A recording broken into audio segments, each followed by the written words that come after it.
Že ste prijali pozvanie na posledný deň krásnej výstavy, ktorá mala veľký úspech u mnohých domácich aj samozrejme cestovných návštevníkov.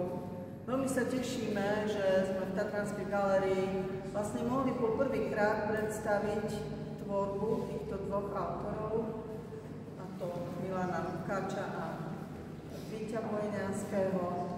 Hoci Víťo Bojňanský tu už mal také menšie výstavy, kresbe venované, ale takúto súhrnnú väčšiu výstavu jeho tvorby aj sochárskej, aj maliarskej, aj kresebnej, takisto ako pána Lukáča predstavujeme po prvýkrát. Ja nebudem hovoriť už, pretože zrejme ste tu všetci tí, ktorí oboch autorov dobre poznáte. Takže na tej derniére skôr dávame priestor autorom, aby oni povedali samozrejme z vašej strany otázky takou nezáväznou, voľnou debatou alebo voľným rozhovorom. Možno ešte trošku viac priblížime tvorbu ako jedného, tak aj druhého autora. Takže začneme asi hneď Víťom Bojňanským, aby sme... No zase podľa abecedy, ale tu si teraz vidíš to, takto si tu zmučnený aj písmenkami. Není čo rozprávať, tak Veniša je veselá, denná je smutná, no. Ale my to môžeme aj opačne otočiť. Ale však za ne spolu vždy veselá.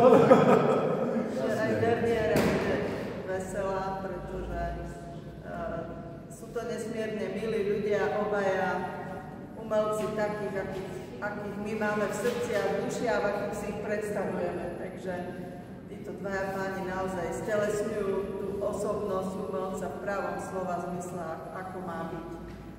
Takže Víťo, možno začneme tými poslednými plastikami, ktoré si urobil nedávno, pretože to sú tieto drevené skulptúry, trošku iné ako tie, čo sme poznali z predchádzajúceho obdobia.